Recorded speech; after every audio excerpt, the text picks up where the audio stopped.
మన వయసు ఎంత? మనం ప్రభువుని నమ్ముకొని ఎంతకాలమైంది? మందిరానికి రావటం ప్రారంభించి ఎంతకాలమైంది? బైబిల్ చదువుతూ ప్రారంభించి ఎంతకాలమైంది? మనం ఎంతమందికి దేవుడు ప్రేమను గురించి మనం తెలియచేసాం? ఎంతమందికి నీవు క్రైస్తవుడు అని తెలుసు? ఎంతమందికి నువ్వు దేవుడు బిడ్డవు అని తెలుసు? ఎంతమంది మాట్లాడుకుంటున్నారు ఈ కుటుంబము దేవుని కుటుంబము,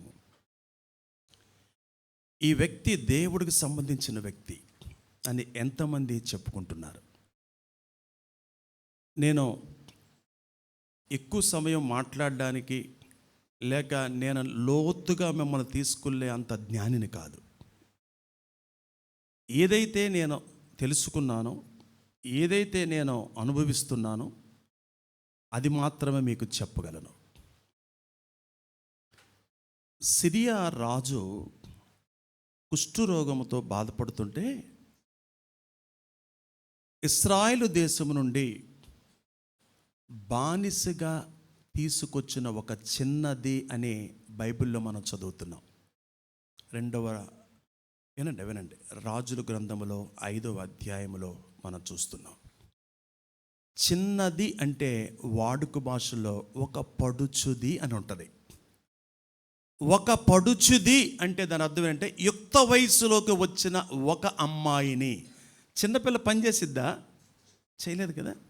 అది యుక్త వయసులో ఉన్న ఒక చిన్నది బానిసగా రాజు భార్య దగ్గర పెట్టడానికి ఆమెను తీసుకుని వస్తే నా యజమానికి కుష్ఠుంది అని తెలుసుకున్న ఆ చిన్నది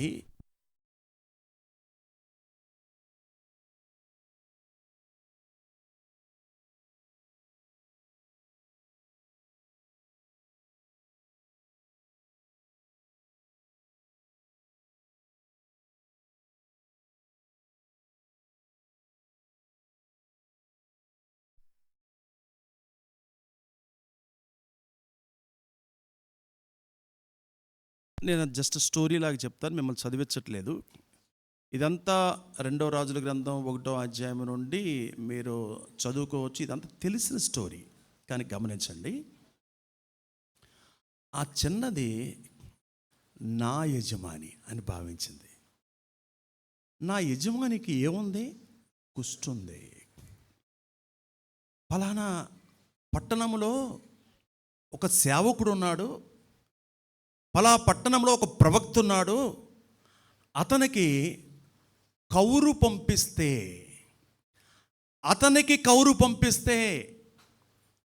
అతనికి చెప్తే నా యజమానుడికి ఏం కలుగుతుంది? స్వస్థత కలుగుతుందని ఆ చిన్నది గ్రహించింది. దేవునికి స్తోత్రం. ఈ గ్రహింపులోనికి మనం రాకపోతే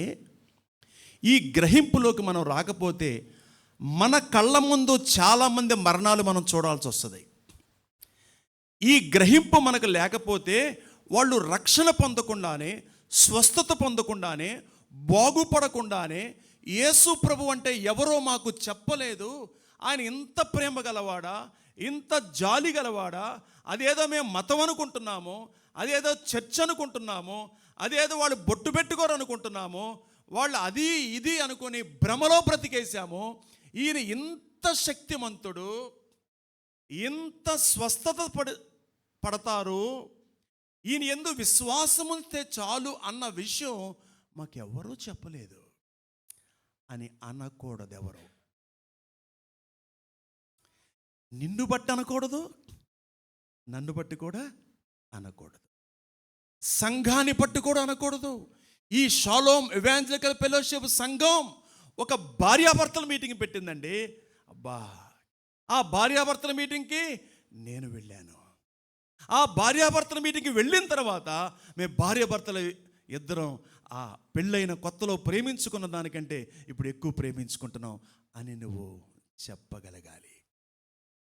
ఇదిగో ఈ షాలోమ్ ఎవాంజలికల్ ఫెలోషిప్ సంఘము ఇదిగో విశ్వాసులను వాక్యపు అవగాహన సదస్సు ఏర్పాటు చేసి ఏదో ఒక కొత్త టైటిల్తో మమ్మల్ని ఆకర్షించారు.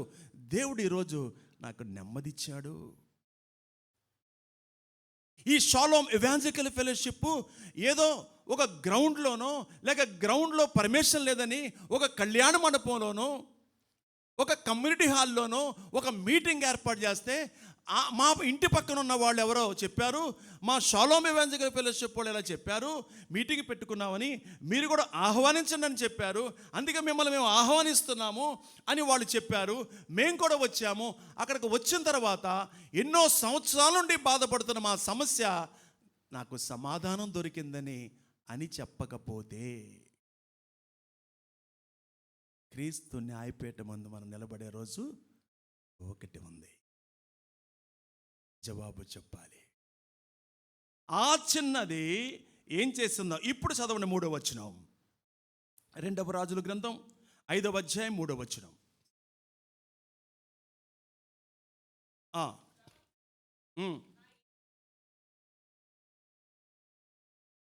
కోరిక పుట్టింది. ఎంతో కోరిక అనండి మీరందరూ. ఏమంటే మీరు ఏమనుకోకుండా మీరు నిజం చెబుతారని నేను నమ్ముతున్నాను. ఇప్పుడు ప్రార్థన అవగానే మీ కోరిక ఏంటి?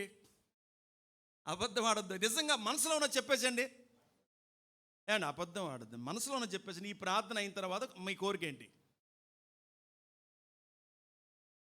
నేను చెప్పిన మీ కోరిక ఇప్పుడు శంకర్ హోటల్ దగ్గర ఆగి టిఫిన్ కట్టించుకోవాలి అని కొంతమంది వెళ్ళేటప్పుడు భాష చికెన్ సెంటర్లో చికెన్ తీసుకోవాలి. కొంతమంది నా భార్య రావర్పడ ఆరాధన దింపాలి.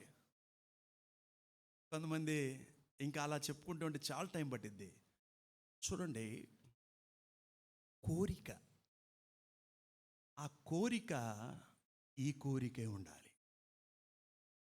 నా యజమానుడు అక్కడ ఉంటే, ఆయన దగ్గరికి వెళితే, సేవకుడి దగ్గరికి వెళితే స్వస్థత కలుగుతుంది, సేవకుడి దగ్గరికి వెళితే బాగుపడతాడు అని ఏం కలిగిందండి ఆ చిన్నదానికి?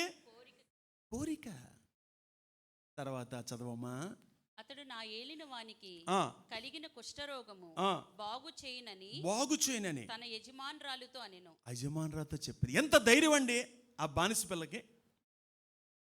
దేని విషయంలో ధైర్యం అంటే, అబ్బా స్వస్థత కలగ, నా యజమాని నా యజమాని బాగుంటే నేను బాగుంటాను, నా యజమాని రక్షకుడిని తెలుసుకోవాలి, ఆయన రక్షకుడిని తెలుసుకోవాలని ఎంతో ధైర్యం అండి. ఈ రోజుల్లో ఒక మాట చెప్పమంటారా, సైకాలజీ ప్రకారం చెప్పమంటారా, క్రైస్తవులకు ఎక్కువ భయం పట్టుకుంది.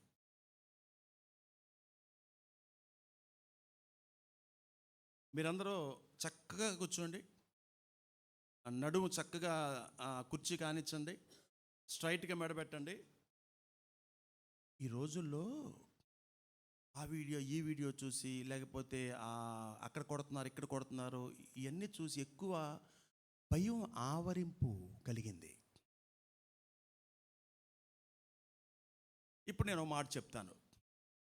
మరణం యాక్సిడెంట్ల రూపంలో కావచ్చు, మరణం శరీర వయసు ప్రకృతి సిద్ధంగా కావచ్చు, పెరిగి రోగం వలన కావచ్చు, ఇంకే విధంగా కావచ్చు, కానీ చనిపోమా? అయితే భయపడక నోరు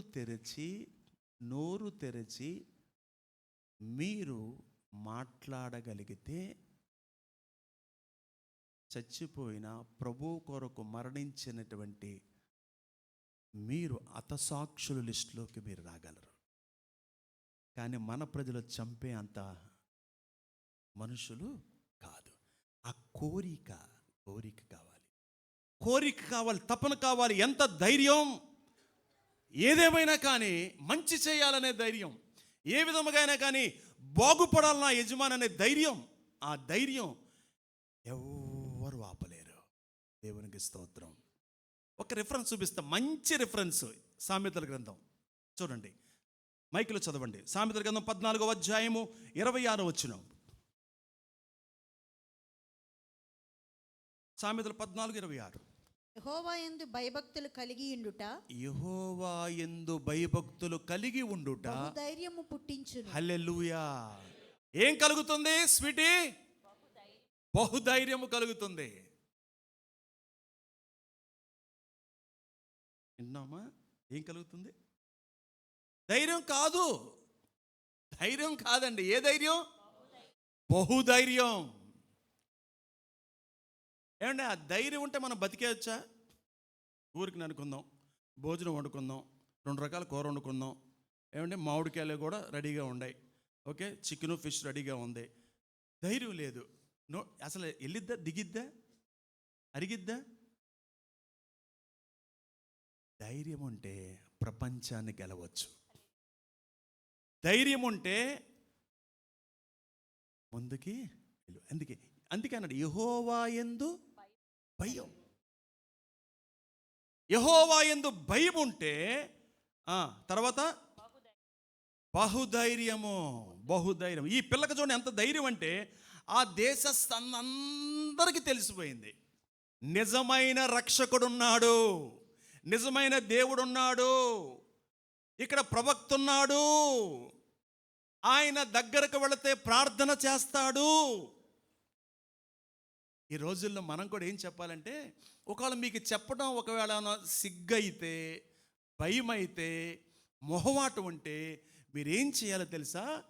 మా చర్చిలో ఈరోజు ఒక మంచి స్పెషల్ మీటింగ్ ఉందని చెప్పి మీరు వారిని, మీ స్నేహితులను, మీ అపార్ట్మెంట్స్లో ఉన్న వారిని, మీతో సహచరులు పనిచేస్తున్న వారిని, మీ స్నేహితులని, వారి మీద మీకు ప్రేమ ఉంటే వాళ్ళని తీసుకొని వచ్చి మీ పక్కన కూర్చోబెట్టి కనీసం ఒక్క మెసేజ్ అన్నా మీరు వినేటట్టు చేయగలిగితే, అరే వాళ్ళు డీసెంట్గా కూర్చున్నారు, ఇక్కడ ఎవరు కదలట్లేదు, అలా కప్పల్లాగా నోరు తెరిచి వస్తున్నారేంటి, అలా అబ్బో ఎంత ప్రశాంతంగా ఉన్నదని చెప్పలేదా? ఇక్కడ నిలబడి మాట్లాడుతున్నటువంటి మనోహర్ గారు చెప్పలేదా? అంతకుముందు వచ్చినటువంటి ఎంతమంది సేవకులు చెప్పలేదు? కానీ కూర్చోపెట్టగలమా? ఆహ్వానించగలమా? అసలు నువ్వు చెప్పకపోతే వాళ్ళకి ఎలా తెలుస్తుంది? తెలియకపోతే వాళ్ళు ఎలా వస్తారు? నువ్వు ఆహ్వానించకపోతే వాళ్ళు ఎక్కడికి వచ్చి ఎలా కూర్చుంటారు? బహుధైర్యము అక్కడ మొత్తం ఈ యొక్క నిజమైన దేవుణ్ణి పరిచయము చేసింది. మీరు 19వ వచనం వరకు ఈ చాప్టర్ మొత్తం, ఈ 19వ వచనం వరకు ఇదంతా చూడండి. నయమాను విశ్వసించాడు. ఇక 7 సార్లు ఎందుకు మునిగాడు అని మీకు డౌట్ రావచ్చు. ఒకసారే మునిగదకూడదా? కొంతమంది ఎందుకు ఆ నెంబర్ ఎందుకు చెప్పాడు అని మీకు కొంతమంది డౌట్ రావచ్చు. అది బైబిల్ స్టడీలో తెలుసుకుంటాం. ఎందుకంటే 7 సార్లు ఎందుకు మునగమన్నాడో మీకు తెలుసు. ఎందుకు ఆయన దేవుడు ఎలా చెప్తే అలా చేయాల్సిందే. ఆయన ఉమ్మురాసి మట్టి తీసుకొని కళ్ళకి రాస్తే స్వస్థత కలిగిద్ది. నీళ్ళలో మునగమంటే అంటే ఎవరినో ఎలా చేయమంటే వాళ్ళు అలా చేయాలి. అందరి విషయంలో ఒకటి వర్తించదు. నయమాను హృదయాన్ని ఎరిగిన వాడెవరో? దేవుడు. అతడు అహం పక్కన పెట్టి, అధికారాన్ని పక్కన పెట్టి ఏం చేయాలో తెలుసా? చచ్చినట్టు 7 సార్లు మునగాల్సిందే. మునిగాడు, స్వస్థత అతనికి కలిగింది. ఇది కొత్త నిబంధనలో ఒక్కచోట వ్రాయబడింది. ఎక్కడ చెప్తారా? కష్టమే. లోకాసు వార్త చూడండి గబగబా. లోకాసు వార్త 4వ అధ్యాయం 27వ వచనం. లోకాసు వార్త 4వ అధ్యాయం 27వ వచనం చదవాలి. మరియు ప్రవక్త అయిన ఎలీషా కాలమందు, ప్రవక్త అయిన ఎలీషా కాలమందు ఇశ్రాయేలీలలో అనేక కుష్ఠరోగులుండినను సిరియా దేశ. ఈ మాట క్యాచ్ చేయాలి మీరు. ఎంతమంది కుష్ఠరోగులు ఉన్నారు అంటే ఒకళ్ళ ఇద్దరా? చాలా మంది ఉన్నారు. ఉన్నను సిరియా దేశస్థుడైన నయమాను తప్ప మరి ఎవడును శుద్ధి నొందలేదని. వై? నేను మీతో మంజు వై? భలే చల్లగా ఉంది కదా, నిద్ర వస్తుంది కదా, చల్లగా ఉంది. మా అరుపులైనా మీరు ఏమైనా వింటారా? వినండి కాసేపు వినండి. ఏసీ తగ్గించుకోండి. చాలా మంది కుష్ఠరోగులు ఉన్నారు అక్కడ. కానీ దేశస్థుడైన నయమాను తప్ప మరి ఎవడను శుద్ధి నొందలేదని నేను మీతో నిశ్చయముగా చెప్పుచున్నాను. ఇది కొత్త నిబంధనలు వాడారు. చాలా మంది ఉన్నారు, కానీ వాళ్ళకే రక్షకుడి గురించి తెలియలా, సమాచారం ఎవరు చెప్పలా. ఆయనకు ఒక్కడికి మాత్రమే స్వస్థత కలిగింది. ఇక్కడ స్వస్థతనిచ్చేవాడు మనకున్నాడు, బాగు చేసేవాడు మనకున్నాడని ఇతరులతో మనం చెప్పగలకపోతే మీరు చాలా ప్రమాదాలు ఉన్నట్టే. ముఖ్యంగా బాప్తీసం తీసుకొని మారుమనసు పొంది బాప్తీసం తీసుకున్న వాళ్ళకి ఇది బాగా ఈ మాట వర్తిస్తుంది. మీరు రక్షకుడు ఉన్నాడు, ప్రేమమయుడు ఉన్నాడు, నీ సమస్య నుంచి విడిపించేవాడు ఒకడున్నాడు, నారాయణరావు గారు ఉన్నాడు అని మీరు కూర్చున్నప్పుడు, ఒక లెఫ్ట్ రైట్ ఇద్దరు కూర్చుంటారు కదా బాడీ గార్డులు మీతో పాటు, వాళ్ళతో మీరు చెప్పకపోతే వాళ్ళు తెలుసుకోలేరు. ఇతరులకు మనం చెప్పాలి. అంటే మంచి చేస్తున్నాను నేను గమనించాలి. మీరు నేను మంచి చేశాను, డబ్బులు ఖర్చు పెట్టండి అవసరమైతే, పెట్టుబడి పెట్టండి అవసరమైతే, దేవుడు మీకు ప్రతిఫలం ఇస్తాడు, దేవుడు కార్యం చేస్తాడు. మంచి చేశాను నేను అని అంటే నువ్వు ఈ మధ్యాహ్నం భోజనం కూడా చేయవు. అలేలో చెప్పండి. అది నేను మంచి చేశాను, చెడు చేయలేదు, నేను మంచి చేశాను. మనందరూ మంచి చేయడానికే మంచివాడు మనల్ని ఇంకా బతికించుంచాడు. ఆ మాట గుర్తుపెట్టుకోండి. మంచివాడు. ద్వితీయోపదేశకాండం 32వ అధ్యాయము 39వ వచనం ఇశ్రాయేలు ప్రజలతో దేవుడు చెప్తున్నటువంటి మాటను మనం చదువుకుందాం. ద్వితీయోపదేశకాండము 32వ అధ్యాయం 39వ వచనం జాగ్రత్తగా వినండి.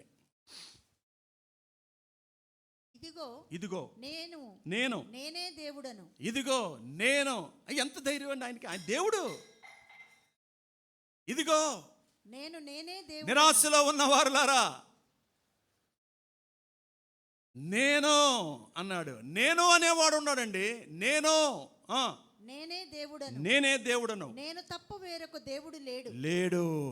మృతు నొందించువాడను బ్రతికించువాడను నేనే. అర్థం చేసుకున్నారా? మృతు నొందించేవాడు ఎవరు? మరి మీకెందుకు భయం?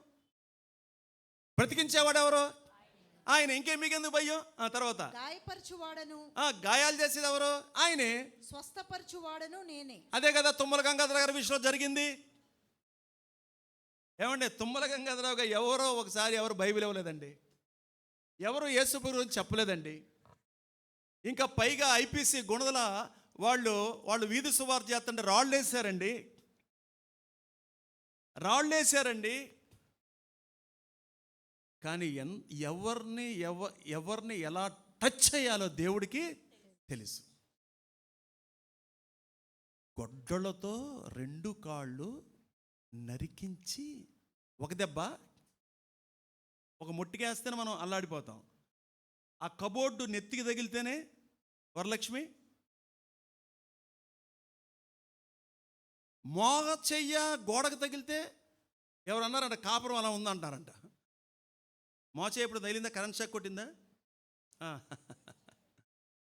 చూడండి, గొడ్డలతో ఒకటి కాదు, ఎన్నిసార్లు గొడ్డలతో పేడు నరుగుతారో అలా పట్ పట్ పట్ అని నరిగితే ఆ నరాల మీద ఏలాడుతున్న పాదాలలో రక్తము నీరులాగా ప్రవహిస్తున్నటువంటి రామరపాడు చెక్క పోస్టులో ఆ కరుణామయుడు వచ్చి కనపడ్డాడు.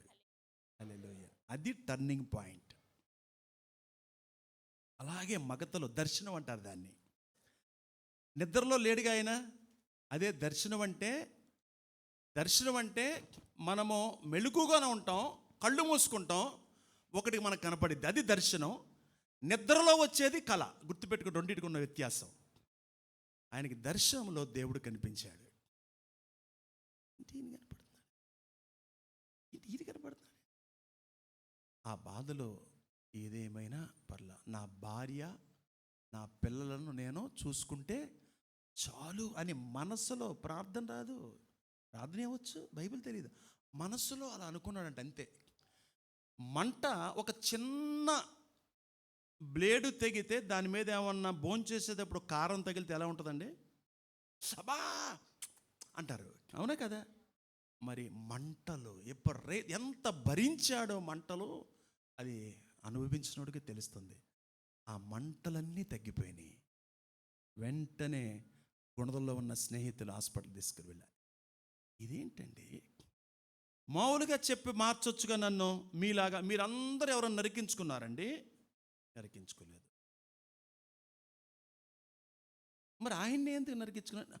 అరే బాబు, నువ్వు నరకపోతే నువ్వు తిరగవు అని ఆయనకి తెలుసు. అంటే ఎలాంటోడు? నరికితే తప్ప జనాలు కూడా సాక్షిగా ఉండ. అందుకే నేను గాయపరిచేది నేనే, అది రుజువు చేసుకున్నాడు దేవుడు. ఈ షాలోమ్ ఎవాంజలికల్ ఫెలోషిప్ పుట్టిందంటే ఆ సాక్ష్యము ద్వారానే. అనేక రాష్ట్రాలు, అనేక జిల్లాలు. తుమ్మల గంగాధరరావు గారు లేరు, కానీ సాక్ష్యం ఉందా లేదా? సాక్ష్యము సజీవమైనదంటే మనం లేకపోయినా మన సాక్ష్యం బ్రతికుంటుంది. మీ సాక్ష్యం ఉందా మీకు? అది ఇంపార్టెంట్. బతికించేది ఆయనే, గాయపరిచేది ఆయనే, స్వస్థపరిచేది కూడా ఆయనే. దేవుడికి నా చేతిలో ఉంచి విడిపించేవాడు ఎవడూ లేడు, ఎవడూ లేడు. గబగబా ముందుకు వెళ్ళిపోదాం. ఆయన శక్తిపై, ఆయన శక్తిలో, ఆయన యొక్క చేతిలో, ఆయన రక్తములో స్వస్థత ఉంది. ఆయన బాగు చేశాడని సాక్ష్యం చెప్పగలగాలి మనం. ఒకటేమో చెప్పి ఆహ్వానించాలి. మా పాస్టర్ గారి దగ్గరికి వస్తారా, మిమ్మల్ని పరిచయం చేస్తాను, ఆయన మీతో మాట్లాడతారు. లేకపోతే మీరు ఎలా చెప్పొచ్చు, నాకు ఒక స్నేహితుడు ఉన్నాడు, నాకు ఒక తెలిసిన ఆయన ఉన్నాడు, ఆయన దగ్గరికి తీసుకొస్తారా, ఆయనతో కాసేపు మీరు మాట్లాడుకుంటే మీకు నెమ్మది వస్తుంది, సొల్యూషన్ వస్తుంది అని చెప్పగలరా? సాక్ష్యము చెప్పగలరా? భీమడోలు గత సంవత్సరం నేను వెళ్ళాను, మళ్ళీ ఈ సంవత్సరం నన్ను పిలిచారు. ముందు రోజు దేవరాజు గారు, సెకండ్ డే నేను. నాకు దడబడుతుంది. ఆయన చక్కగా వాక్యం చక్కగా నెయ్యేసి పెట్టేసి వెళ్ళిపోయిన తర్వాత మరుసటి రోజు నేనేం పెడతా? లేదు లేదు లేదు లేదు, మీరు రావాల్సిందే. ఆయన ఒకరోజు, నేను ఒకరోజు. ఓకే, ఏమో ప్రభు పిలిచాడు. సాక్ష్యం చెప్పడానికి, వాక్యం చెప్పడానికి ఆయన ఎందుకు పెట్టాడండి 15 రోజులు నేను అడిగితే అన్నాడు, ఏం లేదు బ్రదరు, మాకు నెక్స్ట్ పుష్కరాలు రాబోతున్నాయి, 15 రోజులు జరుగుతాయి. అదే 15 రోజులు ఇక్కడ ప్రార్థన ముందుగానే జరిగిచ్చేస్తున్నాం మేము. కొంతమంది రక్షణ పొందాలని, కొంతమంది మా వాళ్ళని తయారు చేయాలని, మా వాళ్ళు ముందుగానే ప్రిపరేషన్ కలిగి ఉండాలని. అందుకే రోజుకొక సేవకుడిని పిలిచి 15 రోజులు. ఎంత భారం, ఎంత రిస్క్, ఎంత త్యాగం చేస్తున్నారో. ఆ సంఘం ఎంత ఖర్చు పెడుతుందో మీరు ఊహించండి. నాకు కానుక ఇవ్వకుండా పంపిస్తారా? మాట్లాడండి, బీసుపోయిన వాళ్ళు, నిరీక్షణ మాట్లాడు. మావయ్యకి కానుక ఇవ్వకుండా పంపిస్తారా? ఏ సేవకుడికైనా మరి ఎంత ఖర్చు. కానీ లక్షల మంది ఇక్కడ మునగబోతున్నారు. దానికి ముందుగా మేమందరం ఏం చేయాలి? నా కోసం కూడా మీరు ప్రార్థన చేయండి. 2 చెప్పారు. 1, స్వస్థతనిచ్చేవాడు ఉన్నాడు, మంచి చేసేవాడు ఉన్నాడు అని చెప్పగలగాలి. నెంబర్ 2, శక్తివంతుడు ఉన్నాడు, నెమ్మదిచ్చేవాడు, బాగు చేసేవాడు ఉన్నాడు అని సాక్ష్యము చెప్పగలగాలి. తర్వాత చూస్తే ఏ వ్యక్తితో ఎలా వ్యవహరించాలో అది నీకు నాకు తెలియదు, కానీ దేవుడికి మాత్రమే తెలుసు. అందుకే 7 మార్లు మునగమన్నాడు. ఇప్పుడు నేను వచ్చేసి ఒకవేళ ఎవరికైనా ప్రార్థన చేసి, అమ్మా మీరు కూడా వెళ్ళి కృష్ణానదిలో 7 సార్లు మునగండి అంటే స్వస్థత రాదు. Hello dear sister and brothers, please listen me. మీరు వెళ్ళి పలానా చెరువులో మునగండి అంటే స్వస్థత రాదు. స్వస్థపరిచేది ఎవరు? దేవుడు. ప్రవక్త ఎవడు? పనిచేసేవాడు. సేవకుడు ఎవరు? పనివాడు, వాచ్మెన్, పరిచారకుడు, సేవ చేసేవాడు, పరిచారకుడు. పరిచర్య చేయించుకోవటానికి వచ్చానని చెప్పాడా యేసు ప్రభు? పరిచర్య చేయించుకోవటానికి వచ్చాడా, చేయటానికి వచ్చాడా అని ఎవరన్నారు? చెప్పండి, ఎవరన్నారు? ఇప్పుడు మిమ్మల్ని అడుగుతున్నాను, మీరు కుర్చీ వేస్తే కూర్చుంటారా? కూర్చుంటామండి. ఓకే, భోజనం వడ్డిస్తే తింటారా? తింటామండి.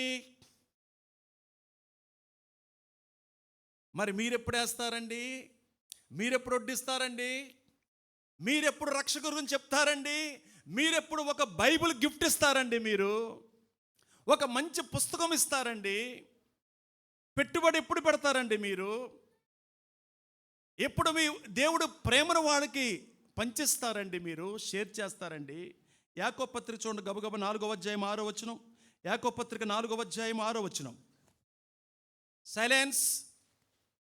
యాకోబు పత్రిక 4వ అధ్యాయం 6వ వచనం. కాదు గాని ఎక్కువ కృపనిచ్చును, ఆయన ఎక్కువ కృపనిచ్చును, అందుచేత దేవుడు అహంకారులను ఎదిరించుటకు దీనులకు కృప అనుగ్రహించును. హల్లెలూయా అని లేఖనము చెప్పుచున్నది. కాబట్టి దేవునికి లోబడి ఉండుడి, అపవాదిని ఎదిరించుడి, అప్పుడు వాడు మీ యొద్ద నుండి పారిపోతాడు. ఇది ఈ కొటేషన్ ఈ secret blessing of secret this word. రహస్యం.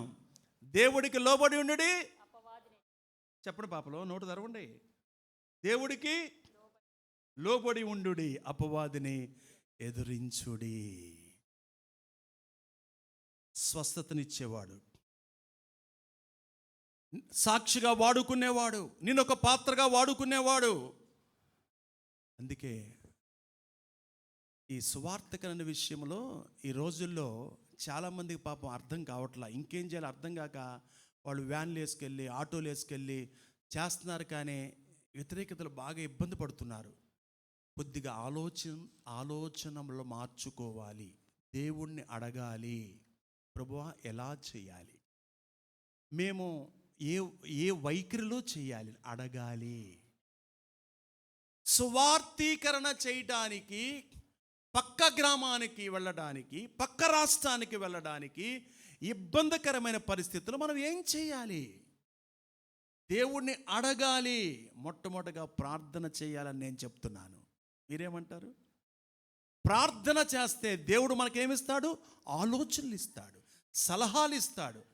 వ్యక్తిగత పరిచర్య, పర్సనల్ ఎవాంజలిజం చేయగలం. మనం ప్రేమను చూపించడం ద్వారా మనం వాళ్ళకి సువార్తను చెప్పొచ్చు. దాన ధర్మాలు చేయటం ద్వారా వాళ్ళకి దేవుడు ప్రేమను చెప్పొచ్చు. నా మట్టుకు నేను చెప్తున్నాను, గుండె మీద చేసుకొని చెప్తున్నాను. దేవుని సన్నిధిలో ఎంతమంది కూర్చున్నంగా చెప్తున్నాను. ఎవరికి సహాయం చేసినా దేవుడి గురించి చెప్పకుండా నేను ఒక మాట వదలను. అన్నదానముకు వెళ్ళినా, వస్త్రదానముకు వెళ్ళినా ఒక్క మాట కనీసం, నా కారు ఆగినా, సిగ్నల్ పడి అద్దం దించిన, అందరికీ సహాయం చేయకపోయినా ఈ వ్యక్తికి చెయ్యాలని మనసు పుట్టినప్పుడు వాళ్ళకి చెప్తాను దేవుడి గురించి. ప్రార్థన చేసుకోండి, రక్షణ పొందండి, ఆయన మీద ఆధారపడండి. ఆయన మీకు అన్నం పెడతాడు, ఆయన మిమ్మల్ని దీవిస్తాడు. గాడ్ బ్లెస్ యూ అని చెప్పకుండా ఈ నోరు మూతపడదు.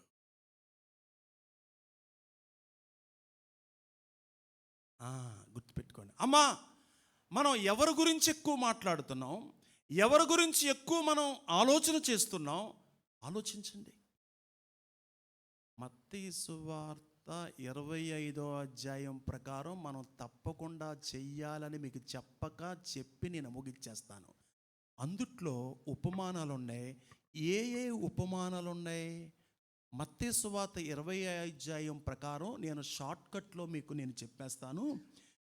మనం ఏం చెయ్యాలంటే 1వ వచనం నుండి 13వ వచనం వరకు గమనిస్తే అక్కడ మెలకువగా ఉండండి అని చెప్పాడు. 10 మంది కన్యకలు ఉపమానం. స్వీటీ, 10 మంది కన్యకల ఉపమానం అక్కడ ఉంది. అక్కడ షార్ట్కట్లో మనం ఏం చెప్పొచ్చు అంటే మెలకువ కలిగి ఉండండి అని అర్థం. ఇక మనం వివరంగా ఒక్కొక్క వచ్చిన వెంబడే మనం ధ్యానం చేయలేము. ససి అర్థమవుతుంది కదా? ఎంతమంది కన్యకలు? ఆ 10 మంది కన్యకలకు దేవుడిచ్చినటువంటి ఆఖరి సందేశం ఏంటంటే మెలకు కలిగి కొంతమంది లేరు, కొంతమంది మెలకు కలిగి ఉన్నారు. ఆయన వస్తానని చెప్పాడు, వచ్చేసాడు. 5 ఎత్తబడ్డారు, 5 అంటే దీని అర్థం ఒక్క మాటలో చెప్పాలంటే 1వ వచనం నుండి 13వ వచనం వరకు మనము మెలకువ కలిగి ఉండాలి. తర్వాత 14వ వచనం నుండి 30వ వచనం వరకు చూస్తే తలాంతులు. చెప్పండి అందరూ, గట్టిగా చెప్పండి. అది ఒకడికి ఎన్ని ఇచ్చాడు అమ్మా? 5. ఒకడికి, మరొకడికి నేను మర్చిపోయారా? చెప్పట్లేదు, చెప్పండి. ఎన్ని? 5, 2, 1. సరే, 5 ఇచ్చినోడు ఏం చేశాడు? 10 సంపాదించాడు. 2 ఇచ్చినోడు ఏం చేశాడు? 1 ఇచ్చినోడు ఏం చేశాడు? మీరేమనుకోమండి, మాట చెబుతా. మీరు ఆ వరం ఇచ్చిన దాన్ని వాడకపోతే ఆయన మనల్ని పాతేస్తాడు.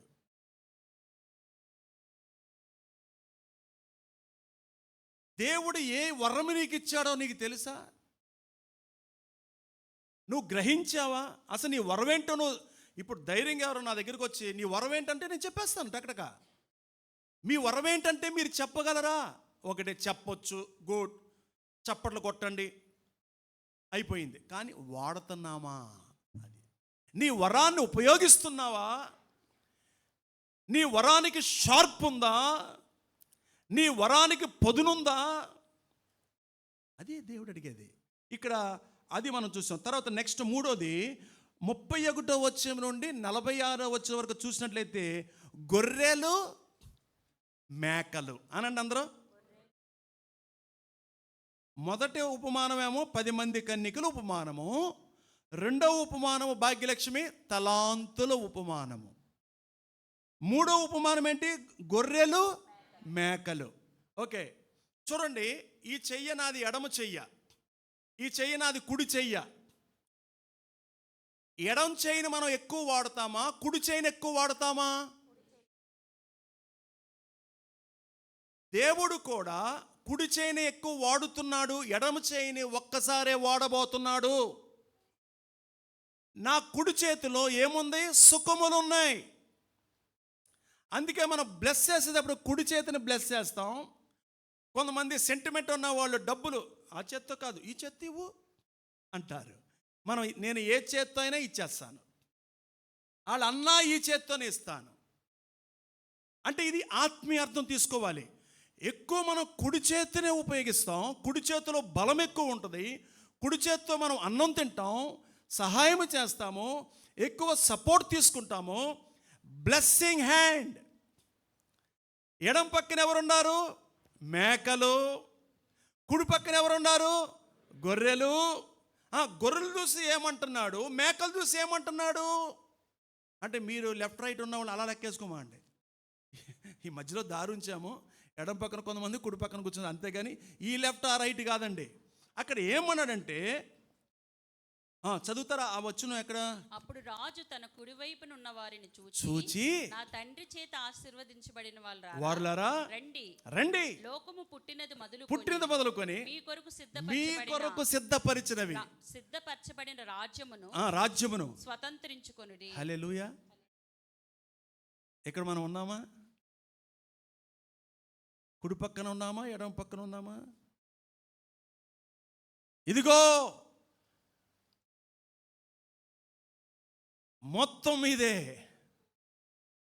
ఇదిగో శపింపబడిన వారులారా నిత్య నరకాగ్ని, మీరు అటు వెళ్ళిపోండి అని చెప్తాను. అంటే ఇది ఒక మాటలో చెప్పాలంటే చివరి తీర్పు. చివరి తీర్పు అనండి అందరూ. తీర్పు. మంచి చేయకపోవటమే పాపం.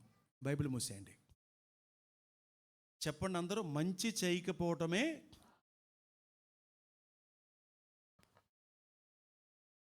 ఈ వారం, ఈ నెలలో, ఈరోజు ఎన్నో అవకాశాలు నాకు వచ్చాయి, చేజార్చుకున్నాను.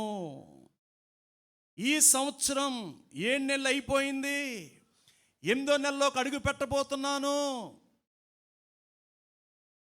ఐక్యారాధన అంటా, దమ్ బిర్యానీ అంటా, ఆగస్టులో నా పుట్టినరోజు ఉంది, ఆ సంతోషం కాదు. ఈరోజు ఈ గంటలో, ఈ పూటలో, ఈ రోజులో, ఈ నెలలో ఎన్నో అవకాశాలు నా ముందుకొచ్చాయి. నేను చేజార్చుకున్నాను, ప్రభువా నన్ను క్షమించు అని అడగాలి.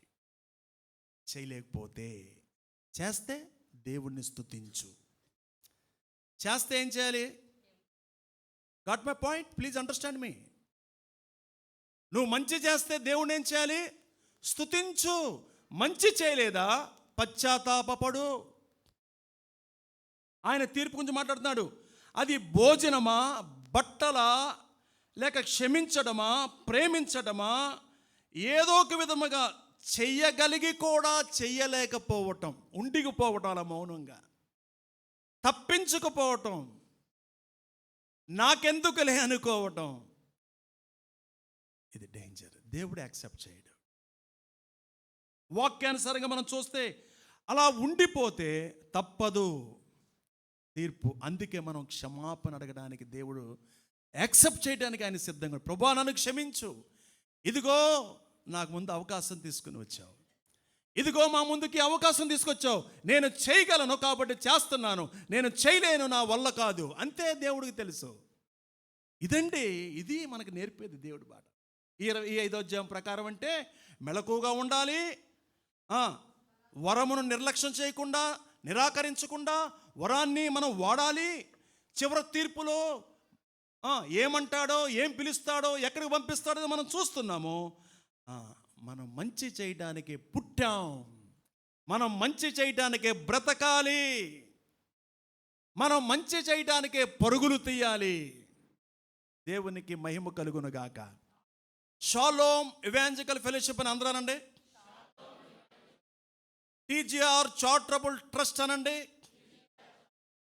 ఓకే, షాలోమ్ ఎవాంజలికల్ ఫెలోషిప్ పుట్టింది ఎందుకు ఇంకా ఉందంటే ఈ 4 గ్రామాలు ఆధ్యాత్మికంగా దీవించబడాలని భావించాలి. ఈ టీజీఆర్ చారిటబుల్ ట్రస్ట్ ఎందుకు ఉందంటే మన దృష్టికి వచ్చిన వారు ఎవరు పస్తుండడానికి వీల్లేదు. అవసరమైతే మనం పస్తుందాం, వాళ్ళ కడుపులు నింపుదాం. ఇది మన తీర్మానం. ఇలా ప్రమాణం చేస్తారు కదా నిలబెట్టి, భారతదేశము నా మాతృభూమి, భారతీయులందరూ. ఏది సహోదర ప్రేమ? ఏది సహోదరుడు ప్రేమ? టీజీఆర్ చారిటబుల్ ట్రస్ట్ నాది. ఆకలితో ఉన్నవారికి నేను సహాయము చేస్తాను, చదువుని పిల్లలకి నేను సహాయము చేస్తాను. దేవుడు నాకు ఇస్తాడు, నేను ఇస్తాను. దేవుడు ఇవ్వలేకపోతే నేను ఇవ్వలేను. ఆయన నన్ను చేయమంటున్నాడు, నేను చేస్తాను. శపథము చేస్తున్నాను, ప్రమాణము చేస్తున్నాను.